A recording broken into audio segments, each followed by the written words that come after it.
नमस्कार दोस्तों, क्या आप जानते हैं एक दुबला पतला सा आदमी अंग्रेज को भारत छोड़ने पे मजबूर कर दिया, वो भी बगैर हथियार के। जी हाँ दोस्तों, मैं बात कर रहा हूँ महात्मा गांधी जी के बारे में और उनके आंदोलन के बारे में, जो कि हम चैप्टर की बात कर रहे हैं महात्मा गांधी और राष्ट्रीय आंदोलन का। ये चैप्टर हम शॉर्ट ट्रिक देंगे दोस्तों, वीडियो अंत तक जरूर देखिएगा। और हाँ, इस तरह के ट्रिक्स जानने के लिए नॉलेज हब क्लासेस 9289 को जरूर सब्सक्राइब कीजिएगा। तो देखते हैं दोस्तों महात्मा गांधी और राष्ट्रीय आंदोलन के बारे में। क्या था महात्मा गांधी और राष्ट्रीय आंदोलन? महात्मा गांधी से ही शुरू होती है राष्ट्रीय आंदोलन और महात्मा गांधी से ही खत्म हो जाती है, क्योंकि महात्मा गांधी के बाद की बात अगर करें, यानी कि राष्ट्रीय आंदोलन की अगर आप बात करें, तो गांधी जी से शुरू होती है। ये कहानी यहीं से शुरू होती है। गांधी जी 1915 में दक्षिण अफ्रीका से भारत लौटे थे। अधिकतर आए दिन एग्जाम में इस तरह के सवाल पूछते हैं कि गांधी जी भारत कब लौटे थे, तो 1915 में लौटे थे। कहां से लौटे थे वो आप लोगों को याद करना है, दक्षिण अफ्रीका से लौटे थे। दूसरा पॉइंट में हम लोग चलते हैं, पहला सत्याग्रह। पहला सत्याग्रह 1917 में हुआ था, जो कि गांधी जी का पहला सत्याग्रह कहा जाएगा। और गांधी जी की शुरुआत जो हुई थी यहीं से शुरू हुई थी। अंग्रेजों के खिलाफ जो लड़ाई जो शुरू हुई थी यहीं से हुई थी। जिले का नाम था चंपारण, जो कि बिहार राज्य में पड़ता है। ये कैसा आंदोलन था दोस्तों? किसान आंदोलन था। इसी के साथ एक साल के बाद यानी कि 1918 में एक आंदोलन गुजरात में हुआ, जिसे खेरा आंदोलन के नाम से जानते हैं। खेरा आंदोलन भी एक ऐसा आंदोलन था जो कि किसान आंदोलन था। तीसरा पॉइंट में हम लोग चलते हैं, असहयोग आंदोलन। असहयोग आंदोलन 1920 में हुआ था दोस्तों। ये आंदोलन क्या था उसके बारे में थोड़ा जानकारी ले लेते हैं। यह आंदोलन था दोस्तों कि अंग्रेजों से सहयोग ना लेना, जैसे स्कूल कॉलेज का बहिष्कार करना, विदेशी वस्तुओं का बहिष्कार करना, सरकारी नौकरी छोड़ना और अंग्रेजी अदालतों का बहिष्कार करना। ये सब पॉइंट जो था ये असहयोग आंदोलन में जुड़ा हुआ था। असहयोग आंदोलन को वापस क्यों लिया गया? अधिकतर एग्जाम में ये क्वेश्चन जरूर आता है दोस्तों कि असहयोग आंदोलन को वापस कब लिया था और क्यों लिया था। तो असहयोग आंदोलन 1922 में वापस लिया था। क्यों लिया था उसके पीछे भी एक रीजन है दोस्तों। एक चौरी चौरा हत्याकांड के कारण ये असहयोग आंदोलन वापस लिया था महात्मा गांधी ने, क्योंकि महात्मा गांधी अहिंसक के पुजारी थे। क्या था चौरा चौरी हत्याकांड, वो मैं आप लोगों को बता दूं कि हमारे देश के कुछ किसान भाई और हमारे जो क्रांतिकारी नेता थे, वे लोग जो थे क्रांतिकारी नेता, नॉर्मल स्वयंसेवक ही कहिए उसको, वो लोग शांतिपूर्ण अन्याय के खिलाफ यानी अंग्रेजों के खिलाफ एक सभाएं कर रहे थे, जिस वजह से वहां पे अंग्रेजों ने लाठीचार्ज किया और गुस्साए लोगों ने वहां के थाना को जला के राख कर दिया, जिसमें 22 पुलिसकर्मी मारे गए।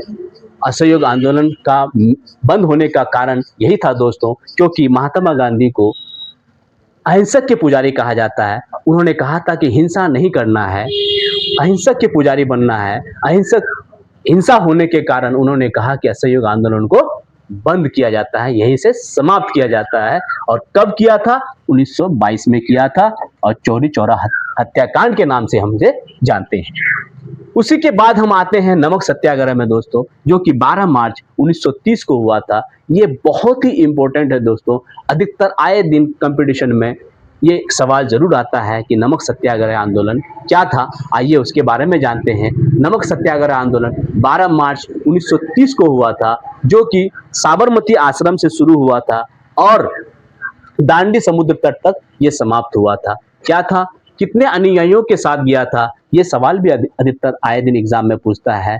महात्मा गांधी साबरमती आश्रम से 78 अनुयायियों के साथ वो रास्ता तय किया था, जो कि लगभग 390 किलोमीटर माना जाता है। 240 मील कहते सकते हैं हम उसको। 240 मील लगभग 390 किलोमीटर 78 स्वयंसेवकों के साथ उन्होंने साबरमती आश्रम से लेके समुद्र तक यानी कि दांडी समुद्र तट तक पैदल यात्रा किया था, और उनको वहां पे नमक भी बनाया था उन्होंने। अब हम लोग आते हैं, एक आता है सविनय अवज्ञा आंदोलन, जो कि 1930 में हुआ था। क्या था सविनय अवज्ञा आंदोलन? हम जानते हैं सविनय अवज्ञा आंदोलन का मतलब क्या है। शांतिपूर्ण तरीकों से अंग्रेजों के अन्यायपूर्ण कानूनों का पालन ना करना, जैसे नमक कानून के खिलाफ लड़ाई लड़ना, विदेशी वस्तुओं का बहिष्कार करना, टैक्स ना देना, यही था दोस्तों 1930 में हुआ था सविनय अवज्ञा आंदोलन। सविनय अवज्ञा आंदोलन के कारण एक गांधी इरविन समझौता हुआ था। आपको याद करना है कि असहयोग आंदोलन के बाद सविनय अवज्ञा आंदोलन हुआ और सविनय अवज्ञा आंदोलन के बाद जो है गांधी इरविन समझौता हुआ, जो कि 1931 को हुआ था। किसके समझौते में हुआ था? वो लॉर्ड इरविन के बीच में समझौता हुआ था। और क्या समझौता हुआ था कि जितने भी हमारे भारतीय जो है जेल में बंद है उन सब की रिहाई, और दूसरा पॉइंट उन्होंने मांगा था नमक का कानून को तोड़ना, और नमक के कानून को उन्होंने मान लिया और तोड़ दिया। उसके बाद जो है एक बिगुल और फूटा, वो भारत छोड़ो आंदोलन। 8 अगस्त 1942 को भारत छोड़ो आंदोलन के नाम से जानते हैं। तो अधिकतर एग्जाम में आपको पूछ सकता है कि भारत छोड़ो आंदोलन कब हुआ था, तो 8 अगस्त 1942 को भारत छोड़ो आंदोलन हुआ था। एक प्रसिद्ध नारा है गांधी जी का, जो कि मैं आप लोगों को बोलने जा रहा हूं। गांधी जी का प्रसिद्ध नारा करो या मरो था, यानी कि डू और डाई।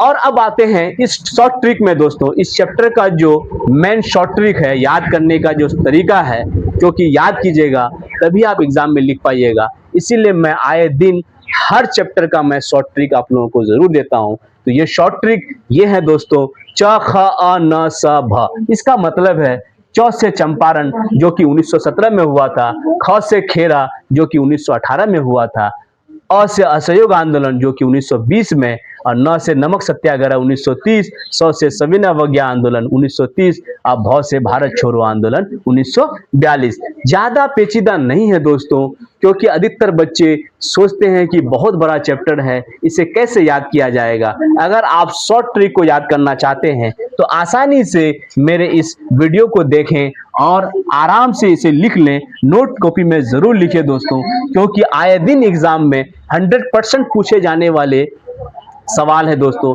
इन सब सवालों को आप नोट डाउन जरूर कर लें। तब तक के लिए धन्यवाद दोस्तों।